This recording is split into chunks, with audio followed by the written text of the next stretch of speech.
और अब शुरू करते हैं अपना ब्लॉग। अल्लाह पाक आपको खुश रखे, आबाद रखे, जहाँ रहें, जिस जगह रहें, जिस देश में रहें, खुशी भरी ज़िंदगी रहे। आमीन सुम्मा आमीन या रब्बुल आलमीन।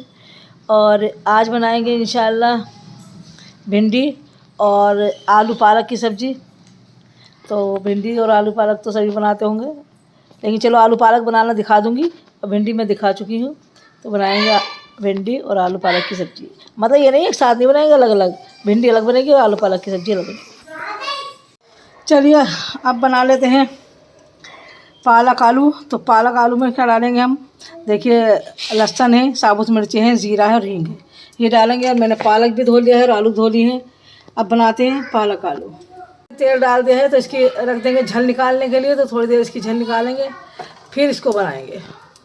और भिंडी भी बनाएंगे। तो भिंडी तो मैंने दिखाई दी है। तो भिंडी का बस ये काटा है, इसमें हरी मिर्ची, प्याज और बस लाल मिर्च डाल देंगे और ऐसे ही बना लेंगे भिंडी। फिर भिंडी तो मैंने दिखाई दी है, तो भिंडी शायद ना दिखा सकूं, या दिखाई गई तो दिखा दूंगी, कोई बात नहीं। इसकी निकाल दी झल। तो हम डाल देंगे इसमें लहसुन,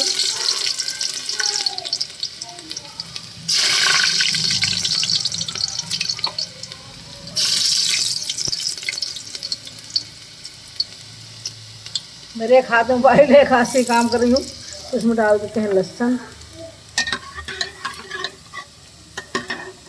देखिए माशाल्लाह तेल गरम है तो लहसुन भी बहुत जल्दी हो आ गया है तैयार।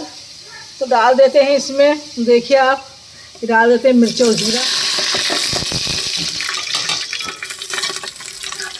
क्या कर देते हैं कम, और डाल देते हैं इसके अंदर हींग। तो हींग भी डाल दी है इसके अंदर। तो तीनों चीज़ें डाल दी हैं। और अब डाल देते हैं इसके अंदर सिर्फ पालक डालेंगे। अब देखिए डाल दिया है पालक, और डाल देते हैं इसके अंदर नमक। 1 चम्मच के करीब नमक डाल देंगे। ये देखिए ऐसे अच्छी तरह से इसे चला देते हैं बस। और इसमें लगा लेंगे सीटी, क्योंकि आलू भी डालेंगे। आजकल आलू ऐसा आ रहे हैं कि एक सीटी में ही बहुत अच्छी तरह से गल जाते हैं, बिखर भी जाते हैं। इस तरह के आलू आ रहे हैं, लेकिन हम आलू नहीं डालेंगे, पहले इसमें ही सीटी लगा लेंगे जिससे कि अच्छे तरह गल जाए, फिर आलू डालेंगे। मैंने इसमें लगा दी है सीटी। और देखिए मैंने भिंडी भी काट ली है।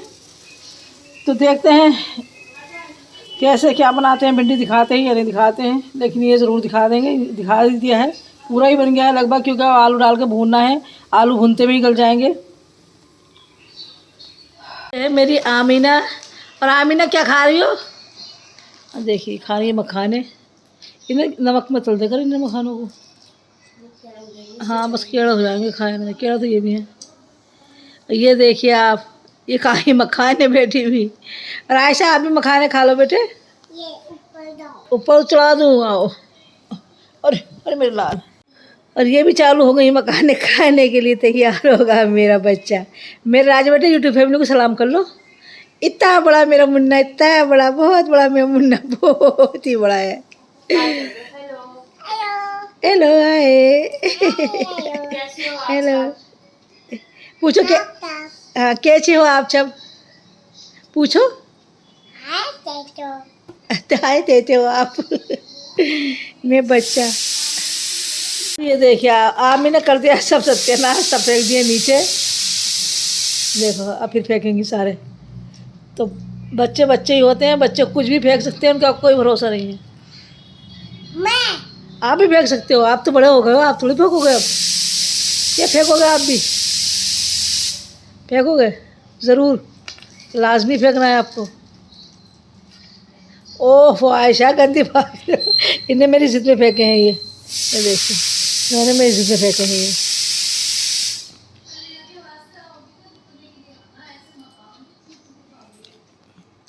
और देखिए हर वक्त गिरती रहती हैं।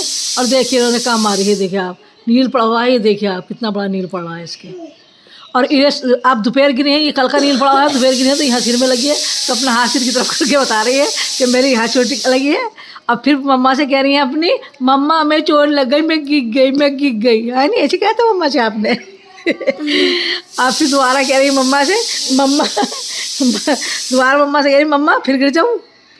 अरे आपने क्या कहा था मम्मा से, क्या कहा था मेरी मम्मा से आपने? मम्मा गिर जाऊँ मैं। मम्मा गिर जाऊँ मैं। तो इतनी शैतान हो रही है, फिर गिरने के राज रख रही थी। अब काट दो बेटा, मम्मा रही है। इसमें लग गई है सीटी, कई लगा ली हैं। और अब इसको इसमें डाल देंगे आलू, और आलू डालकर भी देखते हैं, 1 सीटी लगा लेते हैं, वरना ऐसे ही भून देंगे। चलिए तो इसमें भी लगा देते हैं सीटी। तो एक दो सीटी लगाएंगे क्योंकि आलू बहुत जल्दी गल जाते हैं, और फिर से भून देंगे। और माशाल्लाह अभी से इतने मज़ेदार लग रहा है, बहुत ज़्यादा मज़ेदार। तो इसी तरह बना लें, बहुत अच्छा बनता है, बहुत मज़ेदार बनता है। चाहे मसाला पीस के ही बना लेते हैं, तो मसाले में अदरक लहसुन पीस लेते हैं और साबुत मिर्ची पीस लेते हैं और उसे भून देते हैं अच्छी तरह से। तो इसी तरह से बना लेते हैं और इस तरह से बना लेते हैं। और देखिए ये बन गई है, बिल्कुल तैयार हो गई है। बस इसे भून रहे हैं, भून जाएगी तो बहुत अच्छी हो जाएगी और ज़्यादा। और माशाल्लाह बिल्कुल तैयार है ये, देखिए। क्योंकि ये खुशकी रहेगी, इसमें कोई भी वो नहीं डलेगा, पानी वानी, बस इसी तरह से रहेगी जिस तरह से है ये। अब बस ये तेल ही थोड़ा सा और भुन जाएगी तो तेल आ जाएगा इसका ऊपर। तो ये बहुत मज़ेदार लगेगी, बहुत ज़्यादा मज़ेदार। तेल भी आने लगा है इसका निकल के अच्छी तरह से, देखिए देखिए। बस ये इसी तरह बनती है और इसी तरह बहुत मज़ेदार बन जाती है। और देखिए अब बना लेते हैं भिंडी। तो भिंडी बनाना भी कोई भारी काम नहीं है, आसान काम है, आसानी से बन जाती है। तो अब इसकी निकाल लेते हैं झल, पहले डालते हैं, इसे सुखा लेते हैं, फिर डालेंगे इसमें तेल और फिर निकाल लेंगे इसकी झल। और देखिए इसमें निकाल लिए झल, डाल दिया है वो आटा, झल निकाल रहे हैं। और इसमें डाल दिए प्याज, और प्याज कर लेंगे ब्राउन, देखिए। और देखिए माशाल्लाह प्याज भी आने लगी है होने के लिए ब्राउन, तो हो जाएगी इंशाल्लाह थोड़ी सी देर में ब्राउन। अब मेरी प्याज हो गई अच्छे से ब्राउन, और इसमें डाल दी है मैंने हरी मिर्चें, देखिए। हरी मिर्चें भी थोड़ी देर तल लेते हैं।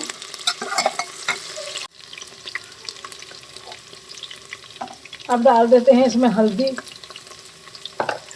और इसमें डाल देते हैं लाल मिर्च। ज़्यादा नहीं डालेंगे क्योंकि हरी मिर्चें हैं, तो थोड़ी सी कम ही डालेंगे लाल मिर्च। तो हम डाल देते हैं बस इतनी सी लाल मिर्च, ज़्यादा नहीं डालेंगे। वो गिर गई, चम्मच पे ही गिर गई लाल मिर्च, कोई बात नहीं है। चलिए अब इसे थोड़ी देर भून लेते हैं, हल्का सा भूनेंगे, ज़्यादा नहीं। बस ये देखिए हो गई, वरना काला पड़ जाएगा मसाला, क्योंकि सीधा तेल में डाल दिया है तो कम ही भूनेंगे। और अब डाल देंगे इसमें डाल दिए भिंडी, और इसमें ही डाल देंगे फिर हम नमक। तो नमक का मैं हाथ से डालती हूँ, तो भिंडी का जब ज़्यादा होता है कि कितना नमक डालना है मुझे, तो ज़्यादा नहीं डालेंगे, कम ही डालेंगे। और इसमें निचोड़ देते हैं अब नींबू।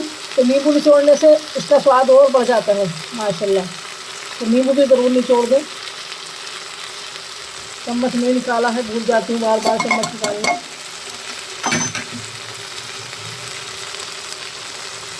अच्छे से नींबू निचोड़ लें।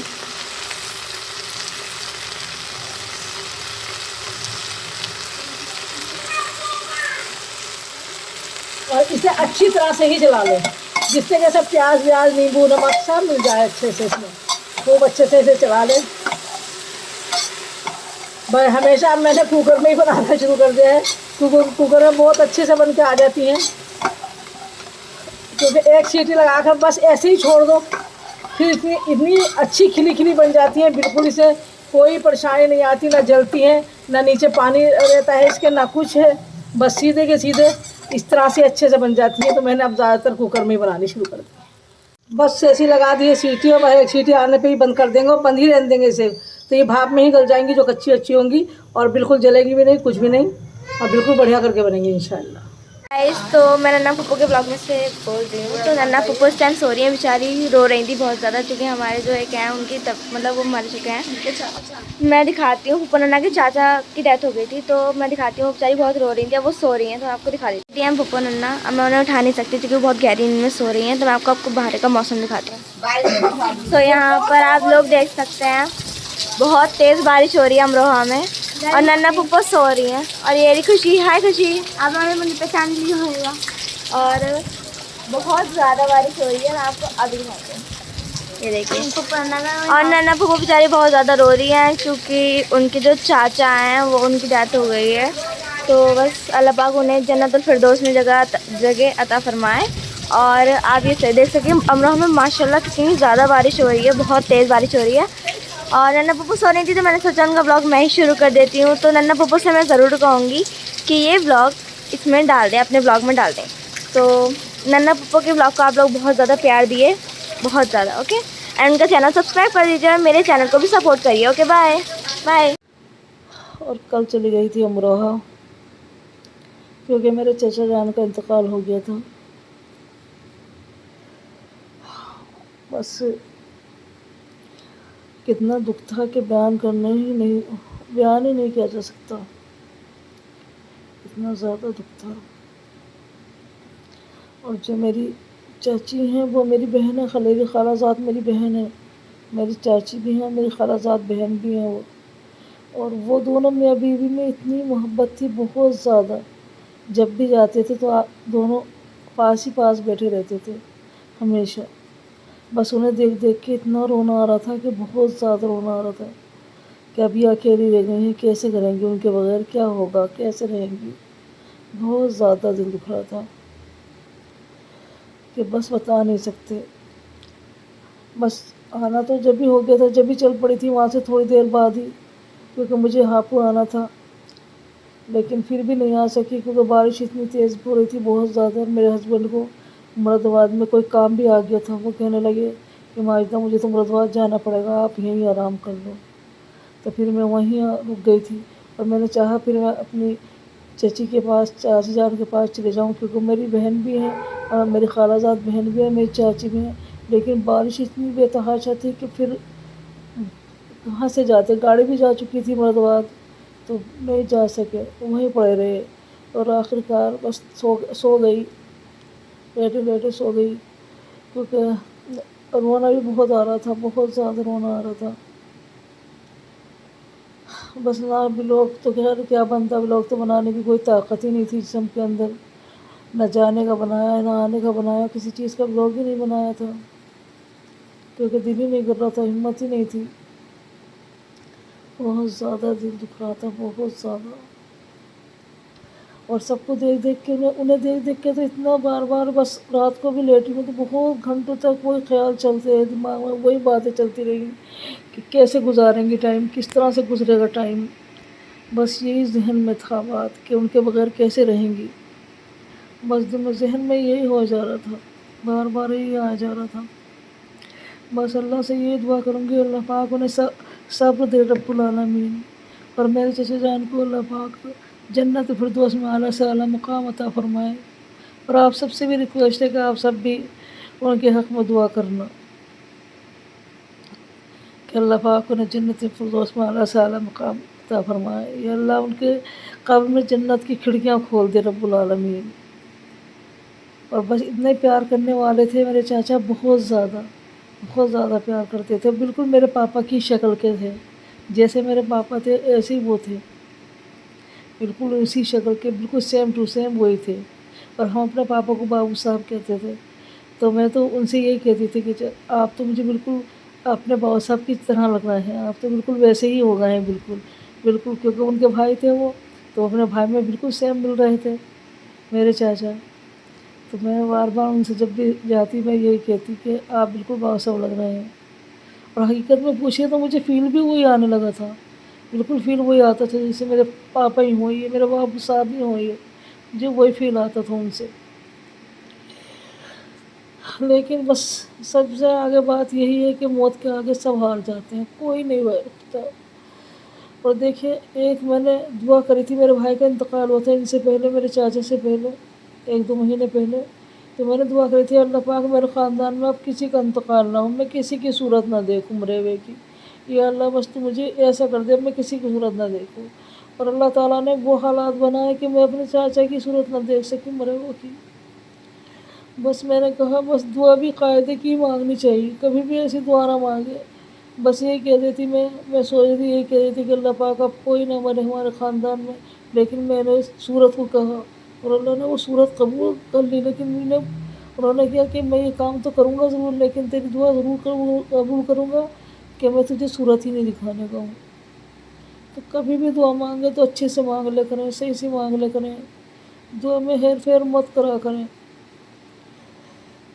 बस यही कहूँगी। और बस अब ब्लॉग बनाने की भी हिम्मत नहीं है, इसीलिए इसी ब्लॉग को यहीं एंड कर देंगे। अल्लाह हाफिज़। अल्लाह पाक आपको खुश रखे, आबाद रखे, जहाँ रहें, जिस जगह रहें, जिस भी देश में रहें, आप खुशियों के साथ रहें। आमीन सुम्मा आमीन या रब्बुल आलमीन। और बस अल्लाह हाफिज़।